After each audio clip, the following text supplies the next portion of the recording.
The auction has ended, the games have begun, Mike Trout has hit a home run, and Glasnow looked fantastic last night for the Dodgers, so my team is feeling good about themselves. I did get a couple questions from folks wanting to know, how do I know what I want to spend at the auction? How much of my money do I want to spend on certain people? Why are they worth that?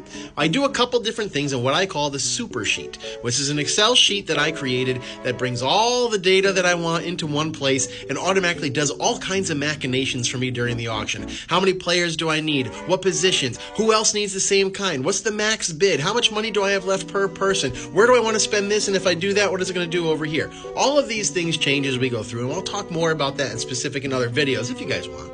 But how do I come up with my values of these people? How do I know that I wanted to spend $3 on Ryan Noda but $61 on Jose Ramirez? How do I want to know what I'm going to spend? And I do that a couple different ways. So the first thing I do is I grab projections, which is, what do we think that these players are going to do throughout the year in the 5 scoring categories, whether it's offensive or pitching? What are they going to do?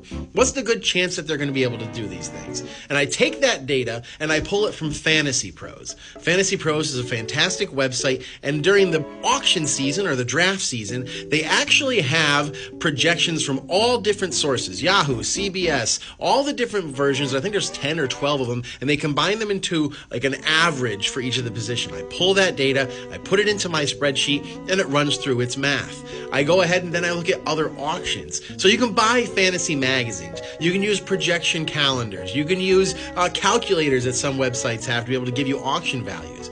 But to me, I want to know, what are the experts actually spending on these people? Now, it's a little different, so you have to take that into mind. They have 12 teams, we have 9. They have only 1 year, we have keepers. There's all these different things that play into it. So I take the auction values from Tout Wars, which is usually done earlier in the year, in February. Tout Wars is a group of industry experts in the fantasy baseball world that do a live auction, AL only, and you can find their data after the auction is done. I do the LABR, Labor, which is the League of Alternative Baseball Reality, which is a lot of fun. Again, another set of experts doing AL only, and they usually do theirs like the weekend before I have my auction. So that's like the newest, the freshest, the greatest data. Any new closers go for more expensive. People who are hurt go for less expensive, that kind of thing. I pull that data in.